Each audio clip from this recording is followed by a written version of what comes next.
ज्ञान को लेने में कोई कसर मत रखना।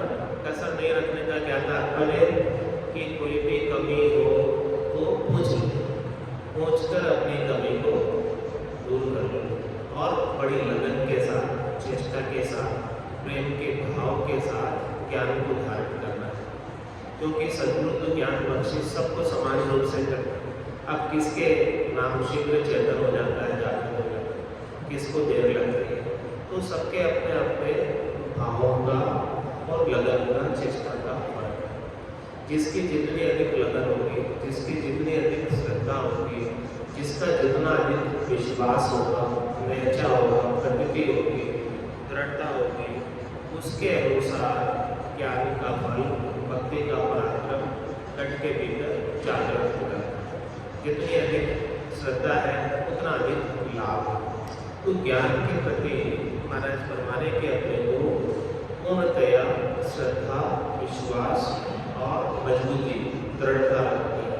केश बराबर हाथ करो, चैन से रखे तो या कृपा ना बढ़े। ऐसी कुदरत, क्या कुदरत है इस कुदरत गढ़ा की कि इसके ऊपर केश बराबर हाथ लगाए, थोड़ा सा भी विश्वास करे, थोड़ी सी भी अश्रद्धा करे, थोड़ा सा भी मन में ऐसा सोच ले कि ऐसा भी कुछ होता है क्या, तो महाराज हमारे ऐसी कृपा बनने में फिर समय लग जाता है, देर हो जाता है। पूर्ण श्रद्धा के साथ, निश्चय के साथ, प्रकृति के साथ, दृढ़ता के साथ, मजबूती के साथ जो इस ज्ञान को धारण करता है उसके ऊपर कृपा तुरंत बन जाती है। तो महाराज कहते हैं कि जो चाहो सो ज्ञान आन बुझो बुझवाए। जैसा आपको ज्ञान जिस प्रकार से आपको समझ में आता है वैसे पूछो। जैसे आपके मन में प्रश्न है, जो भी आपके मन में शंका है, समाधान है, उन सारे शंकाओं का समाधान इस ज्ञान के माध्यम से हो जाता है। तो जो चाहो सो ज्ञान आन बुझो बुझवाए, सुखरामीशा दे पाए, एक कोई ले बना। महाराज ऐसा ज्ञान देने के लिए तैयार है, बस लेने वाले करार चाहिए, सुनने वाले करार चाहिए। तो जो इस अच्छे ज्ञान के ग्राहक हैं वो तो अपने घर के काम को छोड़कर यहाँ आ गए और बाकी घर की कांग्रत गयो जमानो उदमा पदा पाई मुँह से करे बरे पशु संज्ञा। ये काम तो पशु भी कर लेते हैं, खाने का, पीने का, सोने का, उतना ही काम कर पा रहे हैं। तो ईद का काम क्या है? ईद का काम तो यही है कि अपन यहाँ रहते हुए परलोक की व्यवस्था करें, निज घर की व्यवस्था करें। क्योंकि ये घर जहाँ अपन अभी रह रहे हैं वो घर तो किराए का है, इस घर को तो खाली करना है। थोड़े समय के लिए किराए पर मिला हुआ है, हमेशा हमेशा के लिए घर मिला नहीं है और इस घर को खाली कर देगा। ये घर कौन सा है? ये शरीर, ये जो नटन मिला है इसमें आत्मा निवास करती है थोड़े समय और ये इसे खाली करके जाएगी। तो जब तक इस घर में है तब तक अपना काम कर लो, परमात्मा पद की प्राप्ति का काम कर लो।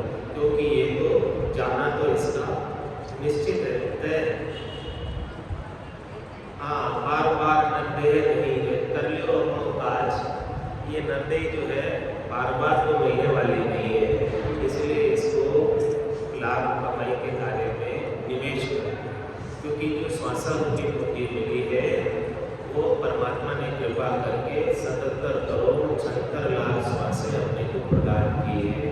तो 77 करोड़ 76 लाख श्वासों का उपयोग अपने को निज घर की व्यवस्था करने में लगाना, ताकि बार बार किराए के घर में नहीं आना पड़े, बार बार जन्म में, बार बार मरण में आने की आवश्यकता नहीं रह जाती। तो महाराज फरमाने की ये नर्तन जो अपने को मिला ये बहुत भारी पदार्थ मिला है। नर्तन बड़ो पदार्थ पाए और भजन करो नर्तन। इस बड़े पदार्थ को पाकर यदि अपन ने भजन नहीं किया तो महाराज फरमाने की सिमरन जैसा विशाला सौदा पर सत्या लेना, सिमरन जैसा सौदा भूल जाएंगे तो पशुवत अपने को जीवन बिताया है, उसमें कोई पशु में अपने को कोई अंतर नहीं न रह जाएगा। एक बार एक व्यक्ति सुबह टहलने जा रहा था तालाब के किनारे, एक मंडल के तालाब था, इस मंडल के तालाब के किनारे जा रहा था।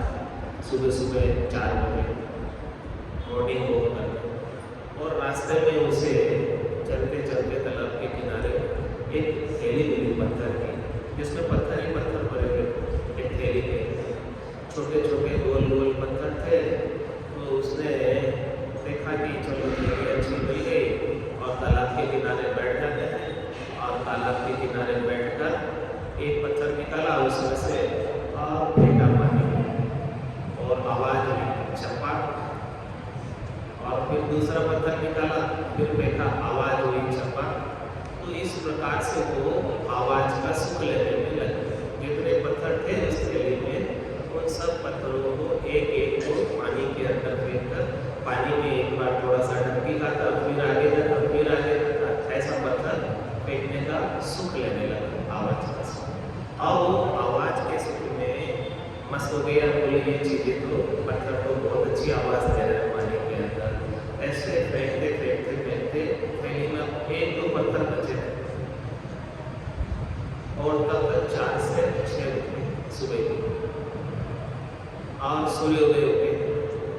अब जैसे ही सूर्योदय हुआ, प्रकाश हुआ, प्रकाश की किरण आई, तो उसकी नजर उस पत्थर की थैली पे पड़ी कि इस पत्थर देखे तो सही कैसे है। तो देखा उस पत्थर को, तो जो एक दो बचे थे वो तो जबरदस्त चमक रहे थे, वो पत्थर तो चमक रहे थे। तो देखा उसने, चलो देखते हैं एक दो बचे तो परखा के लाते हैं क्या है ये चमकीले पत्थर। तो वो गया जौहरी के पास, यही बाजार में आ गया, और जौहरी को बताया कि देखो ये पत्थर मेरे पास कैसे है, कितनी इसकी वैल्यू है, कितने। बोले ये तो 1-1 करोड़ के पत्थर है। और वो फिर उसको इतना वो हुआ, पछतावा कि मेरे पास तो थैली भर के थे सारे एक जैसे पत्थर, और मैंने सब पत्थरों को ऐसे ही आवाज का सुख लेने के लिए पानी में फेंक दिया। ये सारे पत्थर तो इतने कीमती है, बेशकीमती है, वो किसने बताया? जौहरी ने। और वो भी सूर्य उदय हुआ तब पता चला उसे। और जब तक सूर्य उदय नहीं हुआ, अंधेरे में उसने सारे पत्थरों को ऐसे ही व्यर्थ घुमा दिया। तो ऐसे ही अपनी ये श्वासारूपी कुंडी एक एक हीरे के समान है, और जब तक सद्गुरु के ज्ञान का उदय, सूर्य अपने घट के भीतर प्रकाश नहीं होता है, और सद्गुरु जैसे जौहरी नहीं मिलते हैं, तो अपन ऐसे ही श्वासारूपी कुंडी को जैसे पत्थरों को पानी में बहा दिया, वैसे ही गंवा कर चले जाते हैं। तो इसीलिए सद्गुरु समझा रहे हैं कि नर्तन बड़ो पदारथ पाए, भजन करो नर नारी, सिमरन दिशा विसाया सौदा, पशु संज्ञा लेदारी। ऐसे राम जी के नाम के सिमरन के जैसा लाभ कमाई का सौदा यदि अपन भूल जाते हैं, तो पशुवत जीवन बिता रहे हैं। और इतने महंगे श्वास, एक एक श्वास की कीमत कितनी है, पहचानो उसकी कीमत को। कहता हूँ कहे जात हूँ, कहाँ बजाऊँ ढोल, एक श्वास में जाता है 3 लोगों को ढोल। ये 3 लोगों की संपदा भी कोई दे दे तो एक श्वास ज्यादा मिले नहीं, इतने कीमती श्वास है। तो इन श्वासों को किसमें उपयोग करना है? राम भजन। इसीलिए महाराज हमारे राम भजन में श्वासा जावे, सो वेद मिलाई, मन रे शिविर शिविर हंसाई, मन रे शिविर शिविर हंसाई। तो जिसने इस भरतखंड में आकर श्वासारूपी कुंजी का राम भजन के अंदर उपयोग कर लिया, वो तो लाभ कमाई करके चले गए, मैक्सिमम वैल्यू उनकी श्वासों की प्राप्त हो गई। और जिसने ऐसे ही शरीर के सुखों में, संसार के सुखों में, द्रव्य सुखों में, वस्तुओं के सुखों में गंवा दिया, तो वो मूल पूंजी को भी ठगा कर चले गए। और मूल पूंजी परमात्मा ने कितनी दी है कृपा करके अपने को? 77 करोड़ 76 लाख की पूंजी दी। इतनी पूंजी देने के बाद भी रोज 21,600 कम पड़ जाता, 600 से 2100 श्वास राम भजन के लेके एक रेड दिवस में एक दिवार 85 जन्म लेंगे। एक रात और दिन में 21,600 श्वास कम पड़ जाती है, तो पूरा जन्म ऐसे ही व्यर्थ चला जाता है। और महाराज हमारे ऐसे नर्तन की इच्छा तो इंद्र आदि ब्रह्मादि के वंश है,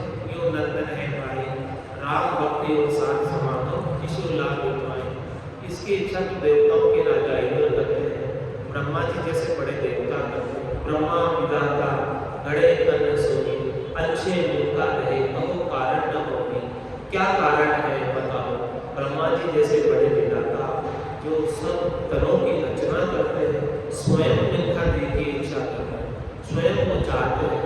इसका मुख्य कारण ये है कि जो कोई भी आनंद पद में जाता है वो पहले मनुष्य बनता है और फिर उसके बाद में उसे आनंद पद का वास प्राप्त होता है।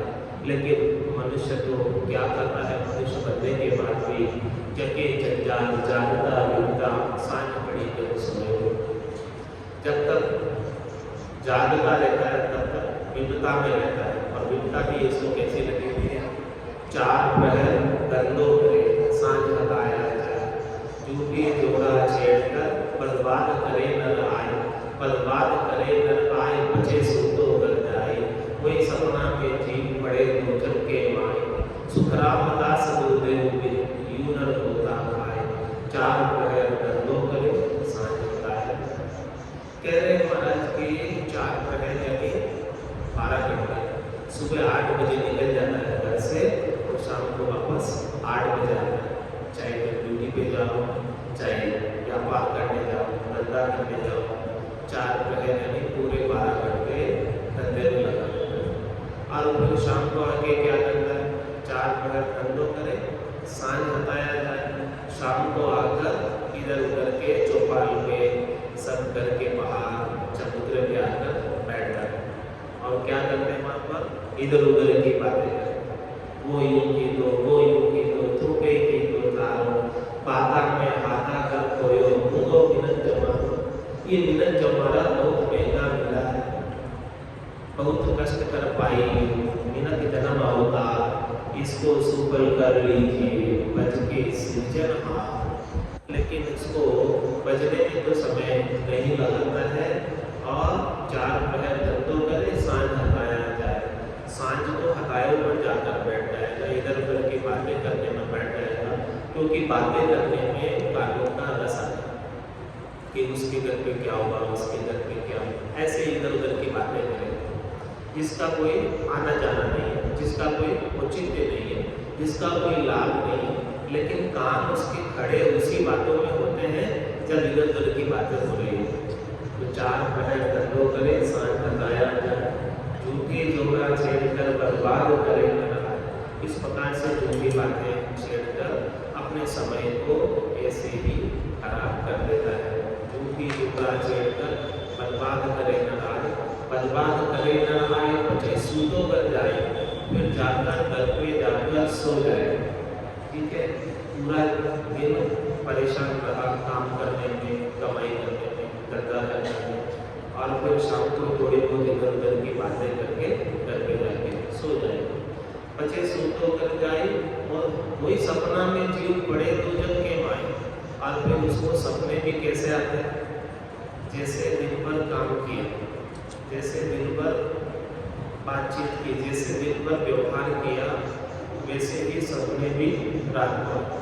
जीव सपने में भी जाकर सुखी नहीं, सपने में भी उसे भूखा वही दुख लगा हुआ है जो दिन में दुख था, क्योंकि रात को भी जैसा दिन में काम किया वैसा रात को। तो सूता विपद पड़ी सपना में पशु कारण खाए, सोने के बाद भी विपदा में, सोने के बाद भी जीव सुखी नहीं है। किस प्रकार से? जैसे दिन में पशु चारा खाता है और रात को क्या होता है। हाँ, तो ऐसे ही दिन में जैसे जैसे काम किए हैं वैसे वैसे रात में फिर से वापस रिपीट होती सपने में। तो बचे सूतों कर जाए, कोई सपना में जीव पड़े दो झटके मारे, सुख राम दास गुरुदेव यूं नर होता खाए। महाराज फरमाने कि सद्गुरु के ज्ञान के अभाव में इसी प्रकार से मनुष्य गोता खाता है। गोता खाने का मतलब कभी ऊपर चला जाता है, कभी नीचे चला जाता है और कभी बीच में रह जाता है। यानी सुख कर्म कर स्वर्गा जाने, असुख किया 84 कै सुख राम भक्ति कर केवल परम धाम जन। महाराज को केवल की भक्ति करने के लिए कह रहे हैं। यदि आपको परम धाम जाना है, परम पद को प्राप्त करना है, आनंद पद को प्राप्त करना है, और नहीं के लिए त्रिगुणात्मक माया के अंदर ही होते खाते रहता है, किस प्रकार से भोगे खाता है? 3 लोक का फेरा होगी, गाड़ी में फिरे जी सोई, 4 वेद की त्रिपुर माया, लख 84 जीव बंधा है। 84 लाख जीवन के अंदर बंधा रहता है और त्रिगुणात्मक माया के अंदर बंधा रहता है। रजोगुण, तमोगुण, सतोगुण, इन सब गुणों से वो हमेशा सुख लेने की इच्छा प्रबल रहती है और जब तक इन गुणों से सुख लेने की इच्छा प्रबल रहती है तब तक बार-बार जन्म करके आ जाता है। और जन्म क्यों करता है? क्योंकि उसे सुख लेने की इच्छा है, चाहना है, वासना है। वो वासना के ऊपर सवारी करके आ जाता है।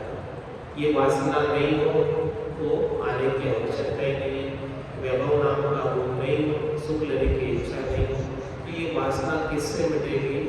भजन से वासना जलता है जो कोई नहीं है उपाय। वासना को जलाने का, मिटाने का एक ही उपाय है कि राम के नाम का सुमरण। नाम से निज नाम में सामर्थ्य है कि सब प्रकार के वासना को, आशा को, तृष्णा को, मनोरथ को, मनोकामना को, संकल्प को, विकल्प को, सबको मिटा सकता है। इसके बिना तो ये वासना मिटती नहीं। इसके बिना तो अनेक उपाय करो, करोड़ जतन लख जागता, 5 बस नहीं हो, लीव लागे सुब्रह्मण्य सहज सब रस। इसके बिना तो करोड़ जतन करो, लख जागते करो, लेकिन ये जो 5 है ना, शब्द, रूप, रस, गंध और स्पर्श, और इन सब से सुख लेने की इच्छा में 5 ज्ञानेंद्रियां, 5 कर्मेंद्रियां और इनका राजा मन, ये सब लगा ही रहता है और ये बस में होती नहीं है। तो इन्हीं का उपाय करते करते सारा आयु अवधि, सारा समय बीत जाता है। तो जगे जंजाल जागता बीतता, सांझ पड़ी जब सोयो, और सूता विपत पड़ी सपना में, पशु गाल खायो। ऐसी स्थिति हो रही है। तो महाराज रमन है कि जीव सो रहा है, जाग नहीं रहा है, और सतगुरुदेव हाथ पाड़ के आवाज देके जगा रहे। किसमें सो रहा है? माया मोह भ्रम की रजनी, सूता जीव अगारी, सतगुरु बाज करी कैसे, राम कहो मेरे भाई। ये माया के अंदर, मोह के अंदर, आसक्ति के अंदर बंधा हुआ है और मोह निद्रा में सो रहा है। और सो भी कैसे रहा है? अगा के सो रहा है, भाग के सो रहा है, गहरी नींद में सो रहा है। और सतगुरु आवाज देकर जगा रहे हैं कि भाई जाग, तू जाग, झाँक के राम जी के नाम का स्मरण कर ले, क्योंकि ये अवसर, ये समय फिर मिलने वाला है। आज का जो दिन मिला है बड़ा शुभ दिन है, शुभ अवसर है। ऐसा शुभ दिन, शुभ अवसर फिर नहीं मिलेगा। आज का दिन जब बीत जाएगा तो फिर आज का दिन वापस कल नहीं आएगा। कैसा अवसर मिला है महाराज जी ने? बिनखा दे ही शुभ है अवसर, राम भजन लिव लाओ, और भवसागर का दुख है भारी, ब्राह्मण भरण मिटाओ। आज जो बिनखा दे का अवसर मिला है वो बड़ा शुभ अवसर है, गोल्डन चांस है, सुनहरा अवसर है। तो इस अवसर को हाथ से मत जाने दो, हाथ से नहीं जाने दो। का तात्पर्य कि राम भजन की लीव लगा लो, और राम भजन की लीव लगने से राज्य के देश को प्राप्त हो जाओगे। इसके बिना तो ये संसार सागर, भव सागर के दुख बहुत भारी है, और जन्मने मरने के दुख भी बहुत भारी है। तो जब तक जागोगे नहीं तब तक तो ये आयु अवधि ऐसे ही बीत जाएगी। सूता जन्म अमोलक बीते, जाग्या जब इसका हो, चिवड़ो पड़ो जंजाला पानी, सपने जन्म टकाओ। क्या परमाने वाला कि सोते सोते ही आयु अवधि बीत जाती है। 100 वर्ष की आयु है, उसमें से 50 वर्ष तो सोते सोते ही बीत जाते हैं। एक ही नहीं, रात को सब सोते ही। तो 100 वर्ष की आयु मिली है, उसमें से 50 तो ऐसे ही निकले। अब बचे 50। अब 50 में से बाल पड़े में बीत जाते हैं 10-12 वर्ष, फिर जवानी में बीत जाते हैं, और फिर बुढ़ापा आ जाता है तो भजन होता नहीं। तो महाराज फरमाने हैं कि अपने को ये कीमती श्वासों को, कीमती समय को पहचानना है और जागना है। जागकर अपने आत्मा का कल्याण का कार्य प्राथमिकता के आधार से कर लेना है। नहीं तो इसके बिना तो जीवड़ो पड़ो जंजाला माही, सपने जन्म तक इस जन्म को ठगा कर चले जाते हैं। कैसे ठगा कर चले जाते हैं? स्वप्नवत संसार के लिए। ये संसार की जितनी भी माया है और ये काया है, ये सारी माया की काया है और सारे माया के सुख हैं। और माया के सुख कैसे होते हैं? स्थिर नहीं होते। माया के सुख टूट जाने वाले होते हैं, समाप्त हो जाने वाले होते हैं, मिट जाने वाले होते हैं। तो इन मिट जाने वाले, समाप्त हो जाने वाले सुखों को सपने के समान कहा जाता है। क्योंकि रात को कोई सपना देख रहे हैं और सपने में तू माया प्राप्त हो गई, धन प्राप्त हो गया, लॉटरी लग गई तो, और जैसे ही उठे तो क्या वो धन रहेगा? नहीं रहेगा। इसी प्रकार से संसार की माया है, संसार के सुख है। जब तक अपनी आंखें खुली है तो अपने को सब कुछ सच्चा लग रहा है, और जैसे ही आंखें बंद होगी इसमें से कुछ भी अपना नहीं रह जाएगा, सब कुछ पराया हो जाएगा, सब कुछ गिराना हो जाएगा। आपका इसमें से कुछ भी नहीं। यदि आपका है तो आप साथ लेके जाओ, यहाँ छोड़ के मत जाओ। यदि आपका है कोई ले जा सकता है कुछ यहाँ से साथ, तो फिर आपका है ही नहीं। जो साथ में ले जा सकते वो चीज आपकी नहीं है। वास्तव साथ ले जा सकते हैं तो आपकी, बोलो क्या चीज साथ ले जा सकते हैं यहाँ से? तो अपनी है तो ले जाओ, क्यों छोड़ जाते? तो आपकी है ही नहीं, इसीलिए इसे यही छोड़ के जाए। रीतो ही आए हो, रीतो ही जासी, वो को प्यास हो ना हो रे, अंधन लक्ष्मी छोड़ चले गए, साथ में चाहे ना हो रे। तो इसमें से एक धागा भी साथ लेकर नहीं जा सकता, जिसके लिए तो पूरी आयु में पूरा समय लगा देता है। एक भी चीज उसमें से साथ नहीं ले जाएगा। साथ क्या ले जाएगा? पाप और पुण्य संग दो ही चाले, और न चाले लालो, हारो रे कोई हारो रे, संसार कर्म सुना। काल कंठ जब आए गए हो, रहस्य सकल पसारो रे, हारो रे कोई हारो रे, संसार कर्म सुनारो। और करता करता उबा देंगे, नहीं किसी को सहारो रे, हारो रे कोई हारो रे, संसार कर्म सुनारो। तो क्या करना फिर इसके लिए? सद्गुरु जो ज्ञान हृदय धर राखो, रसना राम उचारो रे, हारो रे कोई हारो रे, संसार कर्म सुनारो। कह रहे महाराज के साथ चलेगा तो केवल पाप कर्म चलेंगे और पुण्य कर्म चलेंगे, ये दो कर्म साथ चलेंगे, लेकिन इनका भी फल फिर से भोगना पड़ेगा। पाप कर्म है तो पाप कर्मों का फल अपने को दूसरी योनों में जाकर, पशुओं की योनों में जाकर दुख के रूप में भोगना पड़ेगा। और पुण्य कर्म अपने साथ है तो पुण्य कर्मों का फल भी देवताओं के ऊंचे लोकों में स्थान प्राप्त होगा, और वहाँ देशमुख की काया प्राप्त होगी, और वहाँ सब सुखों का भोग होगा। तो ये भी बंधन है। सांकड़ बंधु सिंह पछतावे, अब वो कौन छुड़ावे, पाप पुण्य लोह कंचन बेड़ी, पाँव पड़ा जो दुख पावे। जिसके भी पाँव में बेड़ी पड़ी है उसे तो दुख पाना ही पड़ता है।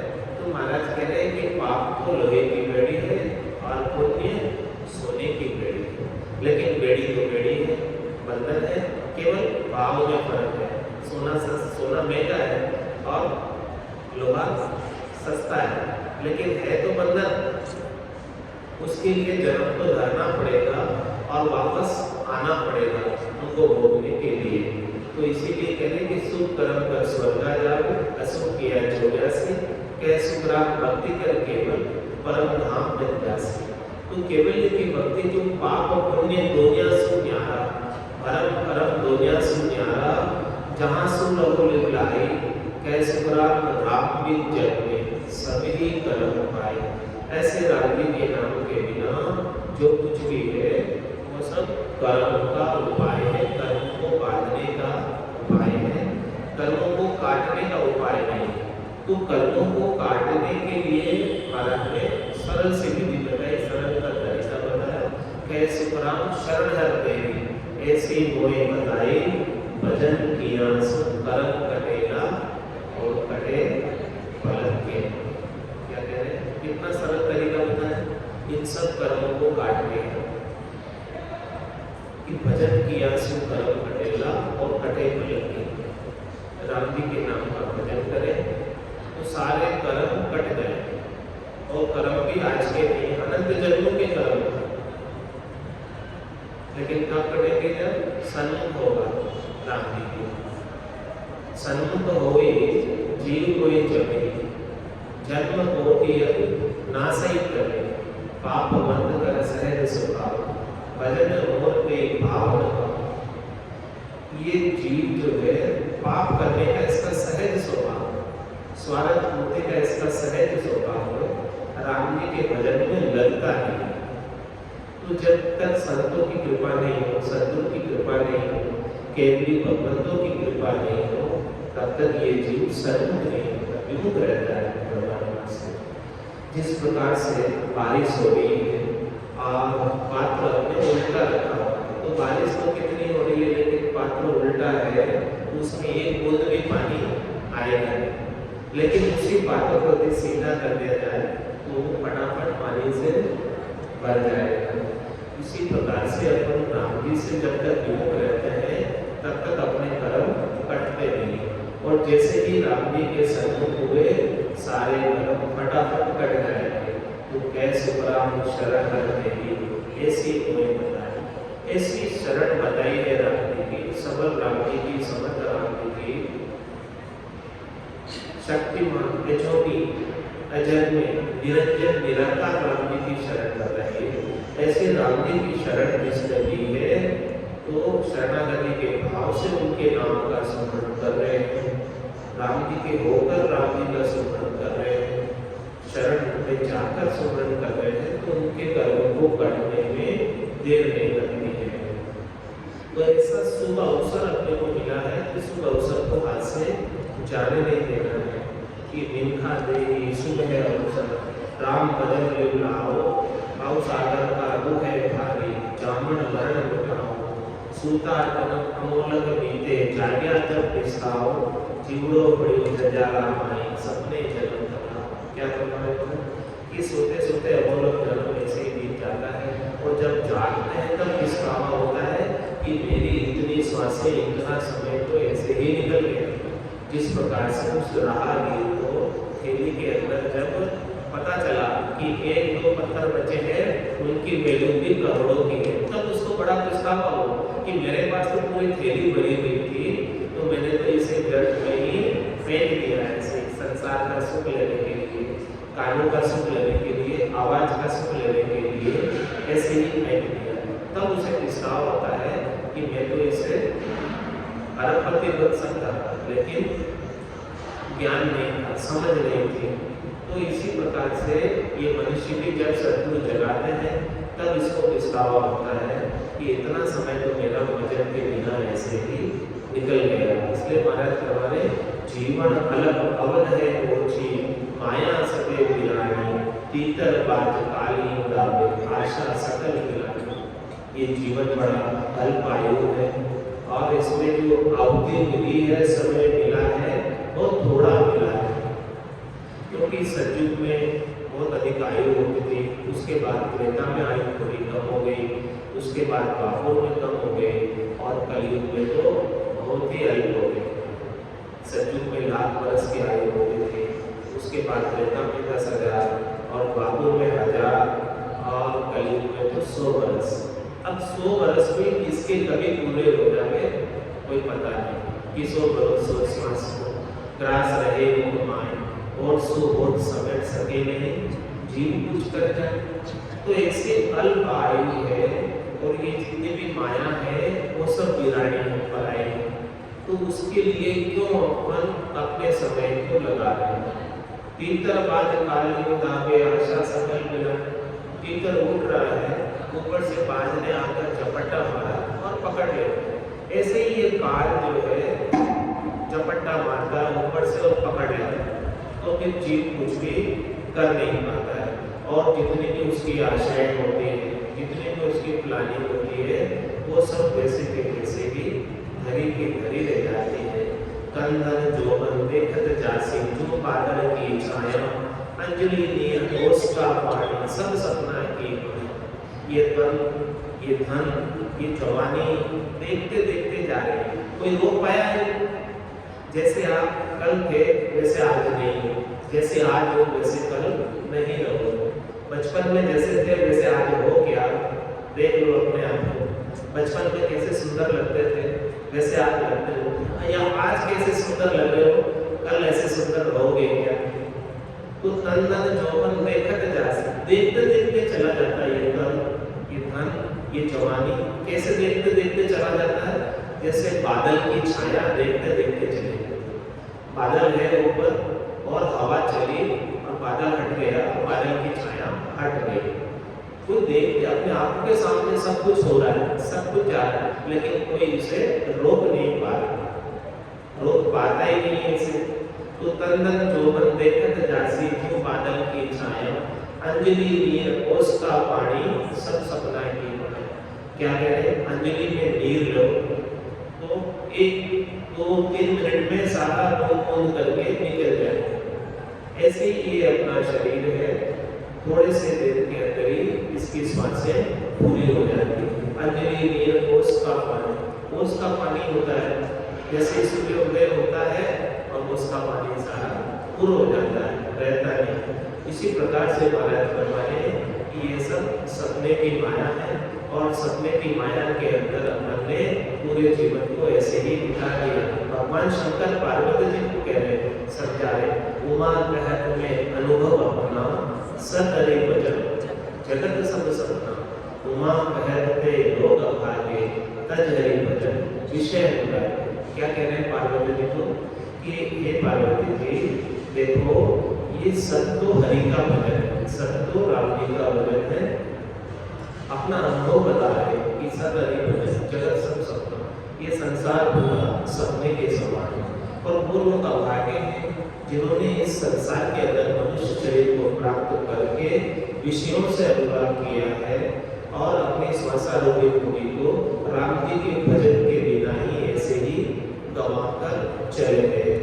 तो महाराज फरमाने कि अपन बड़े भाग्यशाली हैं कि अपने को मनुष्य शरीर मिला है, पहला तो, दूसरा अपने को भरतखंड में मिला है, तीसरा अपने को कलयुग में मिला है, चौथा अपने को सद्गुरु का ज्ञान मिला है और पांचवा अपने को सद्गुरु की जानकारी मिली।